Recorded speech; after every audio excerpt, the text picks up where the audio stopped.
Now let us move towards the assumptions of KTG. थोड़ा सा video बीच में से बन नहीं पाया, that's why I am recording this part again. I have already written it. तो assumptions ऑफ KTG में सबसे पहला assumption हमारे पास क्या है, that the sample of gas contains a large number of molecules. ऐसा क्यों मैं बोल रही हूँ, फॉर एग्जाम्पल मुझे एक क्लास के बच्चों के मार्क्स का एवरेज निकालना है, तो मैं क्या करूँगी, मेरे पास जितना ज़्यादा डेटा होगा उतनी अच्छी मेरे पास एवरेज आने वाली है. तो the concept of averaging works well only when there are large number of particles within a small sample of gas. तो हमारा सबसे फर्स्ट एजम्पशन ही ये है that the sample of gas contains a large number of molecules. Why? Because the concept of averaging works well only when there are large number of molecules. As we all know, एक मोल में हमारे पास कितने number of molecules होते हैं? We have Avogadro number of molecules, which is how much? 6.022 into 10 raised to power 23 molecules. I have written it here, 6.022 into 10 raised to power 23 molecules. After this, what we are going to do? So, what is our second assumption? Second assumption हमारे पास है कि जो हमारे पास molecules हैं उनका size कितना होना चाहिए, उनके इंटरमॉलिक्यूलर डिस्टेंस के कंपैरिजन में बहुत छोटा होना चाहिए. That is if we consider the distance between them to be d and their size to be a, then d should be much greater than a. This is our second assumption.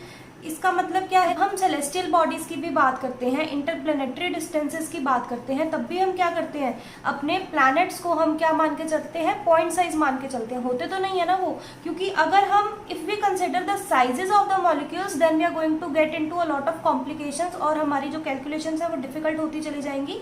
That's why we consider the gaseous molecules to be of point size. Let's move on to the third assumption.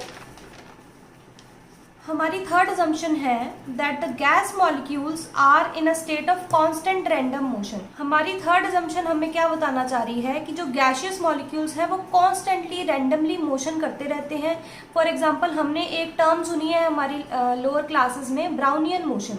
तो Brownian motion term कहाँ से आई? जो scientist थे Brownian, he was observing pollen. Pollen मतलब ही वो studying anatomy और उसमें वो पॉलन को ऑब्जर्व कर रहे थे and he wanted the pollen to be stable, he wanted the pollen to stop, but it was not stopping, वो कंटिन्यूसली मूव कर रही थी. तो उन्होंने क्या किया, उन्होंने कोरिलेट किया पॉलन को, किसके साथ कोरिलेट किया, गैसियस मॉलिक्यूल्स के साथ कोरिलेट किया. तो वहीं से उनको ये आइडिया आया कि gaseous molecules are also always in a state of constant random motion. Random word क्यों यूज किया मैंने यहाँ पे, because the direction is not permanent. Direction कैसी होती है, कंटिन्यूसली चेंज होती रहती है. क्यों? क्योंकि कभी कॉलिजन्स हो रहे हैं, कभी कुछ. क्यों? क्योंकि हमारे पास कंटिन्यूसली क्या हो रहे हैं, कॉलिजन्स हो रहे हैं. That's why. So I have written the third assumption here that the gas molecules are in a state of constant random motion, that is they have a certain kinetic energy. अगर कोई चीज constantly move कर रही है तो it is very obvious कि उसके पास continuously kinetic energy है. Also, due to continuous collision, there is no particular direction. There can be any possible direction. यही बात मैंने यहाँ पर लिख दी है. ठीक है. उसके बाद ब्राउनियन मोशन के बारे में मैंने आपको बता ही दिया कि कहीं पे भी पोलन कह लो या गैस मॉलिक्यूल्स कह लो, किसी भी जगह पर वो किसी भी डायरेक्शन में मूव कर सकते हैं. This is Brownian motion. After this what is our fourth assumption? Fourth assumption मेरे पास क्या है, that is the gaseous medium that we have, it can be treated as an isotropic medium. What do you mean by isotropic? Isotropic का मतलब होता है एक ऐसा मीडियम जहां पे नंबर डेंसिटी कैसी रहे, कांस्टेंट रहे. आप उस मीडियम में किसी भी जगह पर जाकर चेक करो तो आपको नंबर ऑफ मॉलिक्यूल्स कैसे मिले, इक्वल मिले.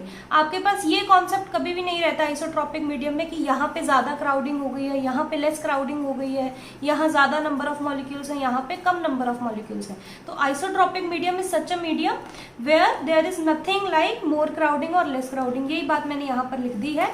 That gaseous system can be treated as isotropic system, that is the density is same at every place, that is there is nothing like more crowding or less crowding at any point.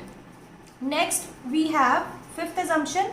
Fifth assumption मेरे पास क्या है KTG की, that there is only one force which is acting between the molecules and that is the force due to collision. There is no other force acting between the molecules or you may say on the molecules.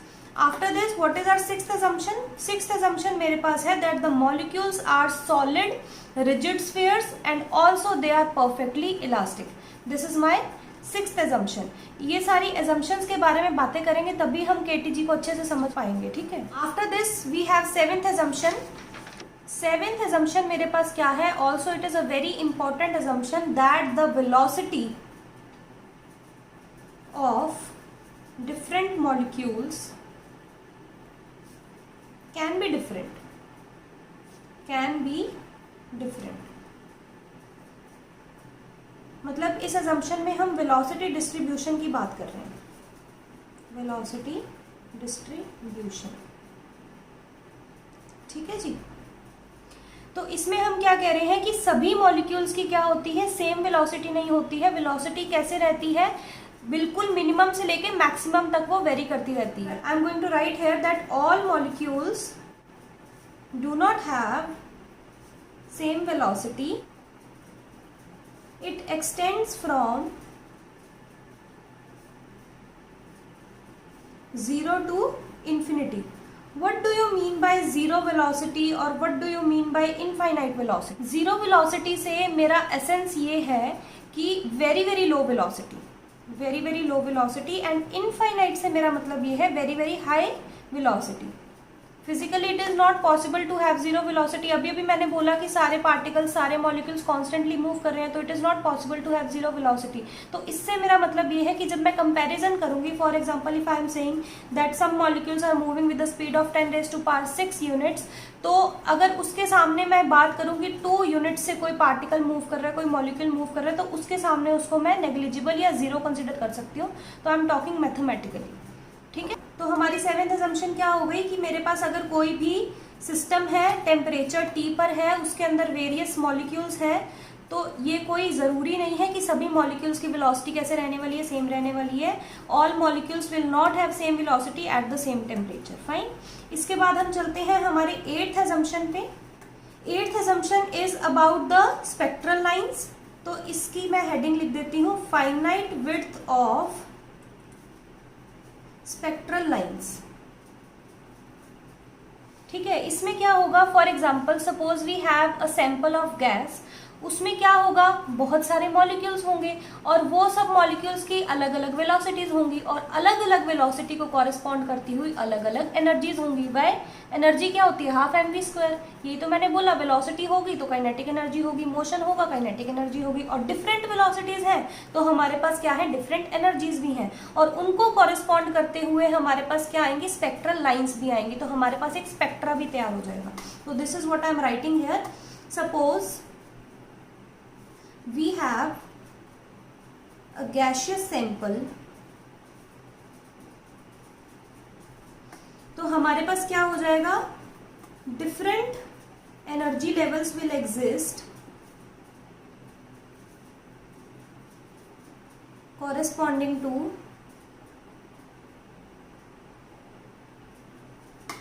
different velocities, different velocities. Why this thing is possible? This thing is possible only because there is a velocity distribution. तभी हमारे पास एक spectra आ रहा है। तो this is possible only because there exists a velocity distribution. हम finite spectra कैसे बनाते हैं, इस तरीके से।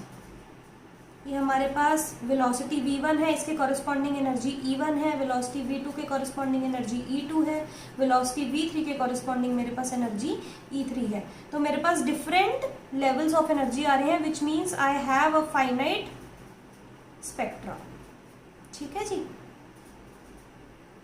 ये वाला जो हमारा एजम्पशन है, ये सेवेंथ एजम्पशन को भी सपोर्ट कर रहे हैं, ठीक है। Let's move towards the ninth assumption now. Ninth assumption मेरे पास है कि जो हमारे पास ग्रेविटेशन की वजह से फोर्स आएगा, that is going to be neglected. मैंने अभी आपको पीछे बताया फिफ्थ पॉइंट में, फिफ्थ असम्पशन में, that there is only one force that is going to act and that is force due to collision. तो और कोई भी फोर्स आएगा that is going to be neglected. तो ये मैं लिख देती हूँ, gravitational force will be neglected. और ऐसा क्यों? Because gravitational force is already very very weak. It is the weakest force present in nature. So what we are going to do? We are going to neglect gravitational force while studying KTG. Okay? लिख देते हैं यहाँ पे, because it is very weak, और you में से small. ठीक है जी। और इसमें एक बहुत इंपॉर्टेंट बात है नोट करने के लिए, that we are not neglecting the mass, we are neglecting the gravitational force due to mass, we are not neglecting mass, we are not neglecting the mass, we are neglecting gravitational force due to the mass. Got it? तो ये सब क्या बातें हुई हमारे पास, ये सब assumptions थी of KTG। I am going to stop this video right here only. Next video में हम बात करने वाले हैं about the averaging, statistical averaging, हमारे पास मीन क्या होता है, RMS क्या होता है, थोड़ा सा बेसिक आइडिया लेंगे, उसके बाद हम फर्दर प्रोसीड करेंगे। उसके बाद हम फर्दर थोड़े बेसिक टॉपिक्स की तरफ, बेसिक आइडियाज़ की तरफ प्रोसीड करेंगे, which will make a little introduction कि हमें किस तरीके से प्रोसीड करना है। So if you like the video, please press like and comment if you want to ask any doubt, and also leave a comment if you want to give any suggestion, and don't forget to subscribe. Thank you so much. Don't forget to subscribe the channel and please like the video, and also follow me on Instagram @richa.sachdeva.physics.youtube.